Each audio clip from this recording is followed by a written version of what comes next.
அரசருக்கு எதிராய் அதிகாரத்திற்கு பணியாமல் தனியொருத்தியாய் நீதியை நிலைநாட்டிய கண்ணகியை நமக்கு அறிமுகப்படுத்திய காப்பியம். முத்தமிழ் வளர்த்த மதுரை தீக்கிரையான வரலாறு. காவேரி பூம்பட்டினம், மதுரை, சேரநாடு, கண்ணகி கோவில் என தமிழோடு ஒரு பயணம்.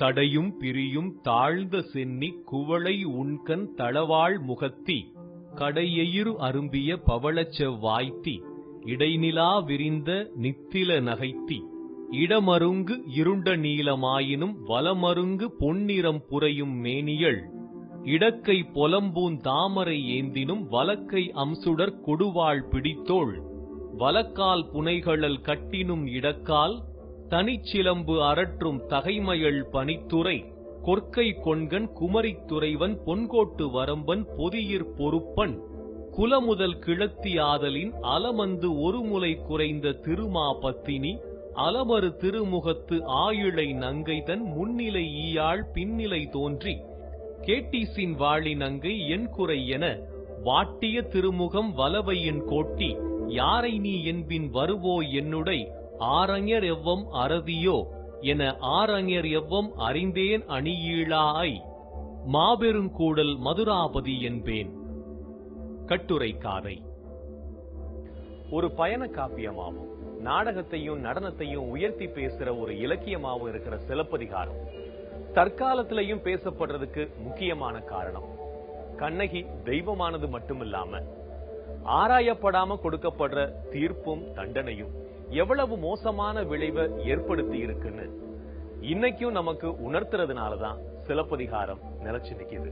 உலகம் முழுக்க தூக்கு தண்டனைக்கும் மரண தண்டனைக்கும் எதிரான குரல் எப்பவுமே எழும்பிக்கிட்டு இருக்கு. மரண தண்டனைக்கு எதிராக குரல் கொடுக்கிறவங்க சொல்ற விஷயம் இதுதான். ஒருவனை குற்றவாளின்னு சொல்லி தண்டனை கொடுத்து அவன் இறந்ததுக்கு அப்புறம் அவன் குற்றவாளி இல்ல நிரபராதின்னு தெரிய வந்துச்சுன்னா அந்த மரணத்துக்கு யார் பொறுப்பேற்பது? அது மட்டும் இல்லாம கொலை அப்படிங்கிறது குற்றம்னு சொல்லும் போது அரசாங்கத்தால நிறைவேற்றப்படுகிற தண்டனையும் ஒரு கொலைதானே அப்படிங்கறதும் அவங்களுடைய வாதமா இருக்கு. இது அப்படியே நாம கோவலனுடைய மரண தண்டனையோட பொருத்தி பார்க்க முடியும். இளங்கோவடிகள் கூட இந்த அத்தியாயத்துக்கு தண்டனை காதை அப்படின்னு பேர் வைக்காம கொலைக்கள காதை அப்படின்னு தான் எழுதியிருப்பார். கோவலனுக்கு எதிராக நிறைவேற்றப்பட்டது தண்டனை அல்ல, பாண்டிய மன்னனால் நிறைவேற்றப்பட்ட அதிகாரப்பூர்வமான கொலை. மதுரையை பொறுத்த வரைக்கும் கல்லுலையும் கூட சரித்திரம் இருக்கும். அந்த அளவுக்கு பழமையான ஊர் அப்படிங்கறத நாம தொடர்ந்து பார்த்துட்டு வர்றோம். அதோட ஒரு தொடர்ச்சியா தான் ஒரு இடத்தை நாம பார்க்க போறோம். கோவலனை பலி கொண்ட இடம்னு இன்னைக்கும் மக்களால நம்பப்படுற இடம் இங்க பக்கத்துல தான் இருக்கு. கோவலன் பொட்டல்னு சொல்லப்படுற அந்த கொலைக்களம் தேடி நாமும் போனோம். மதுரை மாநகரத்துலதான் நாம இருக்கோன்றத அந்த இடம் நமக்கு மறக்கடிச்சது. சின்ன பாதை முழுக்க புதர் நிறைஞ்சிருந்தது. கொலையையும் மரணத்தையும் அறிவுறுத்திட்டு இருக்கிறது மாதிரி ஒரு இடுகாட்டுக்கு இடையில அது இருந்துச்சு. ஒரு மெய்யான அமைதியும் அமானுஷ்ய உணர்வும் அங்க நிரம்பி இருந்தது.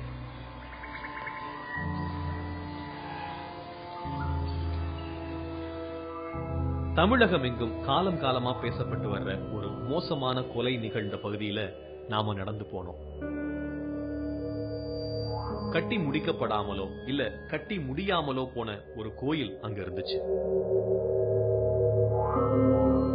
கொஞ்சம் மரங்கள் வளர்ந்திருந்தது. அதுலயும் ஒரு பிரம்மாண்டமான மரம் அந்த இடத்தை ஒரு காடு போல ஆக்கி இருந்துச்சு. அந்த மரத்துக்கு அடியில தான் கோவலன் கொலை செய்யப்பட்டதா நம்பப்படுது.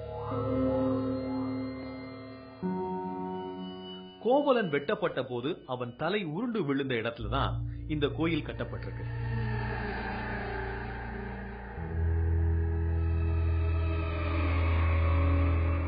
கோவலனும் கண்ணகியும் தான் அங்க தெய்வமா வணங்கப்படுறாங்க.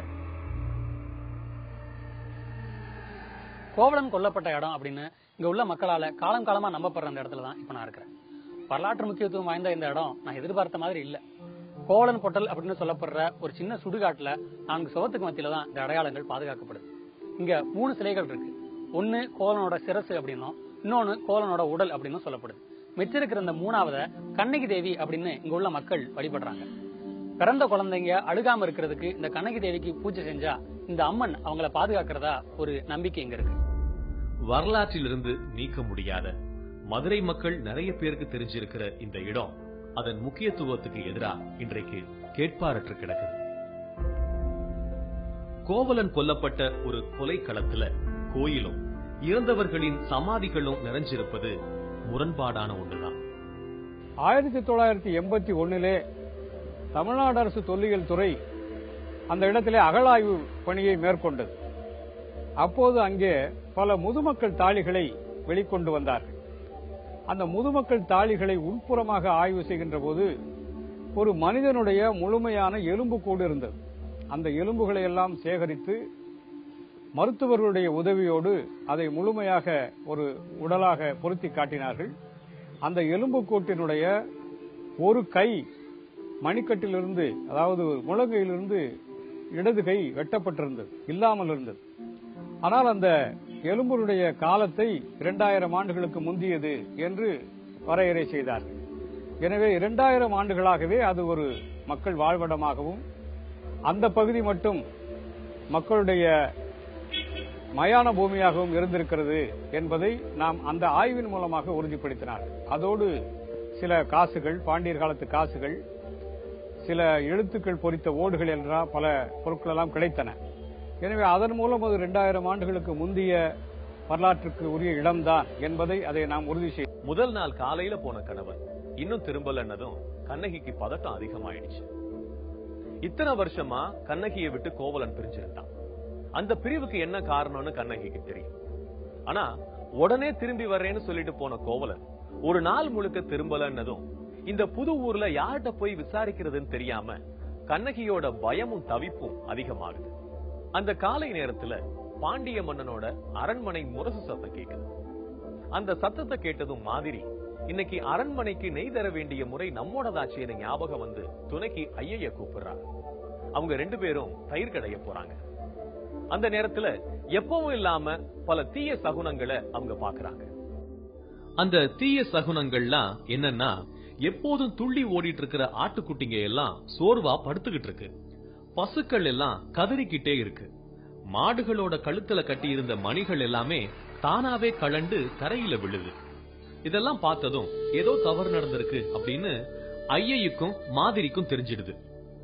ஆயர்களை பொறுத்தவரை அவங்களோட செல்வமும் சொத்தும் ஆடு மாடுகள் தான். அதுக்கு ஒரு துன்பம் வரும்போது அவங்களால தாங்கவே முடியாது. அதனால எந்த துன்பமும் கால்நடைகளுக்கும் தங்களுக்கும் ஏற்படக்கூடாதுன்னு குறவை கூத்து ஆடுறாங்க. குறவை கூத்து முடிகிற சமயத்துல மாதிரியை நோக்கி ஒரு பெண் ஓடி வர்றா. கோவலன் இறந்து போன செய்தி வருகிற போது மாதிரி தண்ணீர் எடுக்க போவா. அப்ப அங்க வந்து ஒரு பெண்மணி தண்ணீர் எடுக்கிற போது இந்த அம்மா வீட்டுல தங்கியிருந்த பையன் தான் செத்து போயிட்டான், இந்த அம்மா வீட்டுல தங்கியிருந்த பையனை தான் பாண்டிய மன்னன் கொன்னுட்டான் அப்படிங்கிற கருத்து வருகிறது. வந்து மாதரிக்கு என்ன பண்றதுன்னு தெரியல. என்னன்னு கேட்க வர்றா. ரொம்ப அழகா இளங்கோதை எழுதுவார். சொல்லாடான் என்றால் சொல் ஆடும் தான் அப்படிம்பார். எப்படி கண்ணகிட்ட அதை சொல்றது? சொல்லணும்னு நினைக்கிறா, சொல்லாம இருக்க முடியல. சொன்னா வார்த்தையெல்லாம் நடுங்குது. சொல்லாடால் எப்பவும் சாதாரணமா பேச மாட்டா. சொல்லாடான் என்றால் பேசாம நிக்கிறா. சொல்ல முடியல அவரால. சொல்லுகிற போது வார்த்தையெல்லாம் நடுங்குகிறது. இந்த மாதிரி உன்னுடைய கணவனை பாண்டிய மன்னன் கொன்று விட்டான் என்று சொல்லுகிற போது அந்த மாதிரிக்கு வந்து அவ்வளவு முக்கியத்துவம் கொடுத்து அந்த பாத்திரத்தை கதைமாந்தரை வந்து இளங்கோவடிகள் படைக்கிறார். அரசரோட அந்தப்புறத்துல இருந்து அழகான சிலம்பு காணாம போச்சு. அந்த சிலம்ப திருடின கள்வன் கோவலன் தான் நினைச்சு வீரர்கள் கோவலனை கொலை செய்ய கருதினாங்க அப்படிங்கிறா அந்த பெண். இத கேட்டதும் கண்ணகி அழுது புலம்பி மயங்கி விழறா. மயக்கத்திலிருந்து எழுந்த கண்ணகிக்கு தாங்க முடியாத கோபம் வருது. கணவன் இறந்தால் விதின்னு நினைச்சு விதவை கோலம் ஏற்று வாழ்நாள் முழுக்க உட்கார்ந்து அழுற பெண் நான் கிடையாது. பாண்டியனிடம் போய் நீதி கேட்பேன் அப்படின்னு கிளம்புறா கண்ணகி. போற வழியில மதுரை மக்களிடம், நீதியற்ற அரசர் ஆட்சி செய்யும் நாட்டில் வாழும் குறைவில்லாத பத்தினி பெண்களே, எனக்கு நேர்ந்த கொடுமையை பார்த்தீர்களா?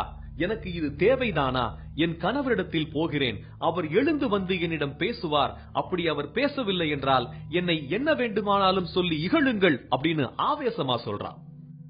கோவலன் கொல்லப்பட்ட இடத்தை சிலர் கண்ணகிக்கு காட்டுறாங்க. கோவலனுடைய உயிரற்ற வெட்டுப்பட்ட உடலை பார்த்ததும் கண்ணகியால தாங்க முடியல. அவ அழுதுகிட்டு இருக்கும் போது கோவலனுடைய குரல் கேக்குது. வருத்தப்படாத கண்ணகி, நீ இன்னும் கொஞ்ச நாள் பூமியில இருக்கணும் அப்படின்னு சொல்லிட்டு கோவலனுடைய உயிர் விண்ணுலகம் போறத கண்ணகி பாக்குறா. இது பிரம்மையா இல்ல கோவலன் பேசினது உண்மையான்னு கண்ணகிக்கு குழப்பம் ஏற்படுது.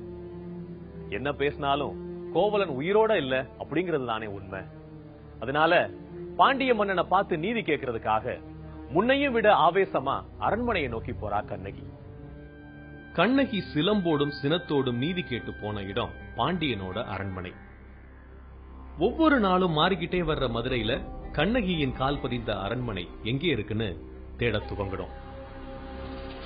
பல பேர்ட்ட விசாரிச்சு ரொம்ப பிரபலமான அந்த இடத்துக்கு வந்து சேர்ந்தோம். மதுரையை நல்லா தெரிஞ்சவங்களுக்கு இது எந்த இடம்னு தெரியும். கோவலன் கொலைக்கு நீதி கேட்டு கண்ணகி பாண்டியன் அரண்மனை முன்னாடி வந்து நின்னப்ப பாண்டிய அரசனோட பட்டத்தரசி கோப்பெருந்தேவி சொல்றா, எனது கணவனோட ஆட்சியில வாசல்ல இருக்கிற ஆராய்ச்சி மணி ஒரு முறை கூட அடிச்சதில்லை. அந்த அளவுக்கு நீதி வலுவாம ஆட்சி செய்யறாரு. இன்னைக்கு கண்ணீரும் கதறலுமா நீதி கேட்டு அரண்மனைக்கு நீ வந்திருக்க, யாருமா நீ அப்படின்னு கேக்குறா. அப்படி கோப்பெருந்தேவி கேட்ட இடமும் அதுக்கு கண்ணகி ஆவேசமா பதில் சொன்ன இடமும் இங்கதான் இருந்திருக்கணும். ஏன்னா இங்க ஒரு காலத்துல பாண்டியர்களுடைய கோட்டை இருந்ததா சொல்லப்படுது. இன்னைக்கு இந்த இடத்துல கமிஷனர் ஆபீஸ் இயங்கிக்கிட்டு இருக்கு. இன்னைக்கும் நீதி கேட்கிற ஒரு இடமா தான் இது இருக்கு அப்படிங்கிறது ரொம்ப ஆச்சரியமான விஷயமா இருக்கு. பரிபாடலிலே நகரமைப்பு பற்றி சொல்லுகின்ற போது மதுரை நகரம் தாமரைப்பூ வடிவிலே இருந்தது, தாமரைப்பூவின் மைய பொகுட்டாக அண்ணல் கோயில் இருந்தது என்ற ஒரு குறிப்பை கொடுக்கிறது. அண்ணல் கோயில் என்கின்ற போது அதை அரண்மனையாகவும் கொள்ளலாம், அல்லது இப்போது இருக்கக்கூடிய மீனாட்சி சுந்தரேஸ்வரர் ஆலயமாகவும் கொள்ளலாம். இருந்தாலும் கூட இன்றைய ஆலயத்திற்கு தெற்கு வாசலுக்கு எதிராகவே இன்று ஒரு பகுதி இருக்கிறது. காவல்துறை ஆணையருடைய அலுவலகமாக செயல்பட்டுக் கொண்டிருக்கக்கூடிய ஒரு பகுதி, ஒரு வரலாற்று சிறப்புமிக்க பகுதி. எனவே எங்களுடைய தொல்லியலாளர்களுடைய கருத்துப்படி சங்க காலத்துடைய பாண்டியருடைய அரண்மனை அந்த இடத்தில் தான் அமைந்திருக்க வேண்டும் என்று கருதுகிறோம். காரணம் என்னவென்றால் அந்த இடத்தை சுற்றி சில தெருக்கள் அகழிகள் இருந்ததை குறிப்பாக உணர்த்துகின்றன. பாண்டியன் அகழி கிடங்கு தெரு, பாண்டியன் அகழி கிடங்கு தெற்கு தெரு என்பது போன்ற செய்திகள் அண்மைக்கால பத்திரங்களிலே ஓலைச்சுவடிகளிலே கூட இந்த மாதிரியான குறிப்புகள் இடம்பெற்றிருக்கிற காரணத்தாலே அந்த இன்றைய காவல்துறை ஆணையருடைய அலுவலகம் பாண்டியருடைய அரண்மனையாகவும் அதற்கு பின்னால் இருந்த தெருக்கள் அகழிகளாகவும் இருந்திருக்க வேண்டும் என்பதை நாம் உறுதிப்படுத்தலாம். தமிழர்களுக்கு ரொம்ப பரிச்சயமான காட்சி கண்ணகி பாண்டிய மன்னனிடம் நீதி கேட்பது. வாயில் காப்போன் கிட்ட கண்ணகி வந்து உங்க நீதி கேட்ட அரசனை பார்க்கணும்னு சொன்னதும் கண்ணகியோட கோலத்தை பார்த்து திகச்சு போய் அவன் போய் மன்னர்கிட்ட செற்றனள் போலும் செயர்த்தனள் போலும் பொன் தொழில் சிலம்பு ஒன்று ஏந்திய கையள் அப்படின்னு சொல்றான். பெருஞ்சினமும் பகையும் கொண்ட ஒரு பெண் கையில் சிலம்போடு வந்து நிக்கிறா அப்படின்னு சொன்னதும் அரசர் கண்ணகிய உள்ள வர சொல்றாரு. யாருமா நீ அப்படின்னு கண்ணகிய பார்த்து பாண்டிய மன்னன் கேட்டதும் எடுத்த உடனேயே ஆரம்பிக்கிறான். தேரா மன்னா, அதாவது ஆராய்ந்து தெளியாத அரசனே. தேரா மன்னா செப்புவது உடையேன், எல்லரு சிறப்பின் இமையவர் வியப்ப, புல்லுரு புன்கண் தீர்த்தோன் அன்றியும், வாயில் கடைமணி நடுநா நடுங்க, ஆவின் கடைமணி உகுநீர் நெஞ்சு சூட தாந்தன், அரும்பெறல் புதல்வனை ஆழியில் மடித்தோன், பெரும் பெயர் புகார் என் பதியே, அவ்வூர் ஏசாச் சிறப்பின் இசை விளங்கு பெருங்குடி, மாசாத்து வாணிகன் மகனையாகி வாழ்தல் வேண்டி ஊழ்வினை துறப்ப, சூழ்கழல் மன்னா நின் நகர்புகுந்து ஈங்கு, என் கால் சிலம்பு பகர்தல் வேண்டி நின்பால், கொலைக்களப்பட்ட கோவலன் மனைவி கண்ணகி என்பது என் பெயரே என பெண் அணங்கே கள்வனை கோரல் கடுங்கோல் அன்று அப்படின்னு பாடுவான். புறாவுக்காக தன்னையே வெட்டி கொடுத்து நீதியை காப்பாத்தின சிபியும், அதே நீதிக்காக தனது சொந்த மகனையே தேர்காலில் இட துணிந்த மனுநீதி சோழனும் ஆட்சி செஞ்ச சோழர்களோட தலைநகரான புகார் நகரத்திலிருந்து நான் வர்றேன்.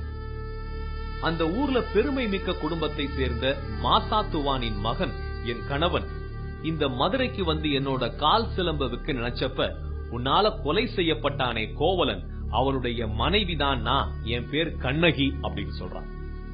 ஒரு சாதாரண குடிமகள் அவ்வளவு பெரிய ராஜ்யத்திற்கு அரசனா இருக்கிற சக்கரவர்த்திய பார்த்து தைரியமா சொல்றா தேரா மன்னா அப்படின்னு. இப்படி அதிகாரத்துக்கு எதிரா கண்ணகிய பேச வச்சது அவளிடமிருந்த நீதிதான். கோவலன் உனக்கு கணவனா இருக்கலாம், ஆனா அவன் ஒரு கள்வன்.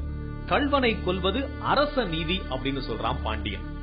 சிந்திக்காம செயல்பட்ட மன்னவனே, என்னோட கையில இருக்கிற சிலம்புக்குள்ள இருக்கிறது மாணிக்க பரல்கள் அப்படிங்கிறா கண்ணகி. அப்படியா, என் மனைவி சிலம்புக்குள் இருப்பது முத்து பரல்கள் அப்படின்னு சொல்றான் பாண்டியன். கண்ணகி தன்னோட கையில இருந்த சிலம்ப தரையில போட்டு உடைச்சதும் அதுல இருந்த மாணிக்க பரல்கள் பாண்டிய மன்னன் வாயில பட்டு தெரிச்சது. இத பார்த்ததும் பாண்டிய மன்னனுக்கு பெரும் அதிர்ச்சி. என்னோட நீதி தவறி போச்சே, அந்த பொற்கொல்லன் பேச்ச கேட்டு வீணா ஒரு கொலை செஞ்சிட்டனே, நானும் ஒரு அரசனா? இல்லை, கோவலன் கள்வன் அல்ல, யானே கள்வன் அப்படின்னு சொல்லி மயங்கி விழுந்துடுறான். உடனே பாண்டிய மன்னனோட மனைவி மன்னனோட கால்களை தொழுது தானும் விழுந்து இறந்து போறான். கண்ணகி என்கிற பெண்ணை பற்றி சொல்லணும்னு சொன்னா, நம்முடைய வரலாறு தெரிந்து நம்முடைய சமூகத்தில் ஒரு பதிவாக இருக்கக்கூடிய ஒரு விஷயத்துல முதல் பெண் வழக்கறிஞர் அப்படின்னு சொல்லலாம். ஏன்னு சொன்னா, அவள் தனக்காக இல்லைனாலும் மற்றவர்களுக்காக வழக்காடவில்லை என்றாலும் தனக்காக போய் ஒரு வழக்கை ஒரு மண்ணின் அவையில் ஒரு நீதியை பெறும் பொருட்டு அவ போராடினாங்கிறது முதல் விஷயம்.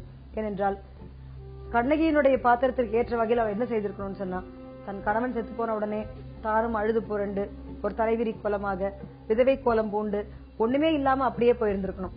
ஆனால் அவள் பாண்டிய மன்னிடம் போய் தன்னுடைய நியாயத்தை கேட்டு, தன்னிடம் இருந்த அந்த கார் சிலம்பில் முத்துப்பரல்கள் இல்லை, அதில் மாணிக்க பரல்கள் தான் இருக்கிறது அப்படின்னு சொல்லி அதை அங்கேயே நிகழ்த்தி காட்டி தன்னுடைய நியாயத்தை பெற்றுக்கொண்ட ஒரு வழக்கறிஞராக பார்க்கலாம். ஏன்னு சொன்னா, இதையெல்லாம் ஒரு சமூகம் அறிந்திராத விஷயம். இதே ஆண்கள் போய் நியாயத்தை கேட்கிறது என்பது சாதாரணமாக இருக்கும். பெண் நியாயத்தை கேட்டாள் என்றதுனாலதான் இன்றைக்கும் கண்ணகிக்கு ஒரு சிலை இருக்கு நம்ம எடுத்துக்கலாம். ஆனால் இதையெல்லாம் மீறி கற்புக்கு அரசி கண்ணகி என்கிற சிறிய இடத்தில் சிறிய குப்பியில் அவளை அடைப்பது என்பது என்னை போன்றவர்களால் ஏற்றுக்கொள்ள முடியாத ஒரு விஷயம். கோபம் அடங்காத கண்ணகி மதுரை மக்கள் முன்னாடி வந்து நின்னு சொல்றா, நான் மாடக்கூடல் மகளிரும் மைந்தரும் வானக் கடவுளரும் மாதவரும் கேட்டீமின் யான் அமர காதலன் தன்னை தவறு இழைத்த கோநகர் சீரினேன் குற்றம் இலேன் யான் என்று. மதுரை நகரத்து பெண்டிர்களே, ஆடவர்களே, வானத்தில் வாழும் தேவர்களே, பெருந்தவமுடைய முனிவர்களே, யான் கூறுவதை கேளுங்கள். என் அன்புக்குரிய கணவனை கொன்ற மன்னனின் நகரம் இது. ஆகவே இந்நகரின் மீது நான் கொள்கின்ற கோபம் குற்றமாகாது என்று சொல்லி தனது இடப்பக்க முலையை வலக்கையால் திருகி எடுத்து மதுரை மாநகரத்தை 3 முறை வலம் வருகிறாள் கண்ணகி. வேதம் ஊதுபவர், அறவோர், பசு, பத்தினி பெண்கள், முதியவர்கள், குழந்தைகள் தவிர தீய எண்ணங்கள் கொண்ட அனைவரையும் இந்த தீ போய் அழிக்கட்டும் என்று சொல்லி தனது கையில் இருந்த முலையை தூக்கி எறிகிறாள் கண்ணகி. திடீர்னு மதுரை மாநகரமே எரியும் போது யாருக்குமே ஒன்னும் புரியல. அரசரும் அரசியும் இறந்த செய்தி கூட யாருக்கும் போய் சேரல. கோவலன் மதுரைக்குள்ள வந்து எந்தெந்த தெருவையெல்லாம் சுத்தி பார்த்தானோ அந்த தெருக்கள் எல்லாம் தீப்பிடிச்சு எரிய ஆரம்பிச்சது. ஊரினுடைய காவல் தெய்வங்கள் ஒவ்வொன்றும் கண்ணகியோட கோபத்துக்கு முன்னால செயலற்று போய் மதுரையை விட்டு வெளியேற ஆரம்பிச்சது. ஒரு நாள் மதுரை இப்படி பத்தி எரியும் அப்படிங்கிறது எங்களுக்கு ஏற்கனவே சொல்லப்பட்ட செய்திதான், எங்களால ஒண்ணு செய்ய முடியாத நிலைமையில நாங்க இருக்கோம் அப்படின்னு சொல்லிட்டு 4 வகை பூதமும் கண்ணகி பாத்துக்கிட்டு இருக்கும் போதே மதுரையை விட்டு விலகுது. கண்ணகியோட கோபத்தை தணிக்கிறதுக்காக மதுராபதி தெய்வம் நேர்ல வந்து கண்ணகி கிட்ட பல விஷயங்களை சொல்லி சமாதானப்படுத்துறாங்க. உன்னோட கோபம் நியாயமானதுதான், உன்னோட இழப்ப எதுவுமே ஈடு செய்ய முடியாது. ஆனா பாண்டிய மன்னர்களை நீ ஒரே அடியா வெறுத்துட வேண்டாம். பாண்டிய மன்னர் வம்சத்திலையும் நீதிக்காக போராடின தன்னையே இழக்க துணிந்த மன்னர்கள் இருந்தாங்க, அதை நீ மறக்க கூடாது. அதனால சினம் தணிந்து அமைதியா இருக்கணும் அப்படின்னு சொல்லிட்டு மதுரை மாநகர தீய அணைச்சிட்டு போனது மதுராபதி தெய்வம். ஒரு அரசன் நீதி தவறியதால இறந்து போன தன்னோட கணவனுக்காக கண்ணகின்ற ஒரு பெண் ஏதுமறியாத மதுரை மக்களை அழிச்சது சரிதானா? இல்லனா ஒரு பெண்ணோட அறம் சார்ந்த கோபத்தை இப்படி காட்டினா தான் மக்களுக்கு புரியும்னு இளங்கோவடிகள் நினைச்சாரா? இதெல்லாம் நாம யோசிக்க வேண்டியிருக்கு. கோவலன் இறந்ததுக்கு பிறகு விதியேன்னு நினைச்சு கண்ணகி போயிருந்தா சிலப்பதிகாரம்ன்ற ஒரு காப்பியம் நமக்கு கிடைச்சிருக்காது. ஒரு பெண் அறச்சீற்றத்தோட பெருங்கோபத்தோட தன்னை வெளிக்காட்டும் போது என்ன நடக்கும் அப்படின்றதுக்கு உதாரணம் தான் இந்த சிலப்பதிகாரம். எப்படி கண்ணகி வழிபாடு தமிழ்நாடு மட்டுமில்லாம கேரளா வரைக்கும் போனது? கேரள மக்கள் கண்ணகியை வழிபடுறதுக்கான பின்னணி என்ன? மதுரையிலிருந்து கிளம்புற கண்ணகி அடுத்து போக போற இடம் தான் எது? நான் இப்ப இருக்கிற இடம் மதுரையோட மேற்கு தோரணவாயில் பகுதி. சிலப்பதிகார காப்பியத்துல சொல்லப்பட்டபடி கிழக்கு வாசல் வழியாதான் கோவலனும் கண்ணகியும் மதுரைக்குள்ள வர்றாங்க. அதுக்கப்புறம் என்ன நடந்ததுன்னு நான் உங்களுக்கு சொல்ல வேண்டியதில்லை. ஒரு தவறான நீதியின் மூலமா தன்னோட கணவனை இழந்த கண்ணகி கடும் கோபம் கொண்டு ஒட்டுமொத்த மதுரையும் எரிச்ச பிறகு சீற்றம் தனியாம இந்த மேற்கு தோரணவாயில் வழியாதான் தன்னுடைய அடுத்த பயணத்தை ஆரம்பிக்கிறாங்க. கண்ணகி போன பாதையை பின்தொடர்ந்து போற நமக்கு நம்மளோட அடுத்த பயணமும் அதை நோக்கிதான் அமைய போகுது. நாம அடுத்த வாரம் சந்திக்கலாம்.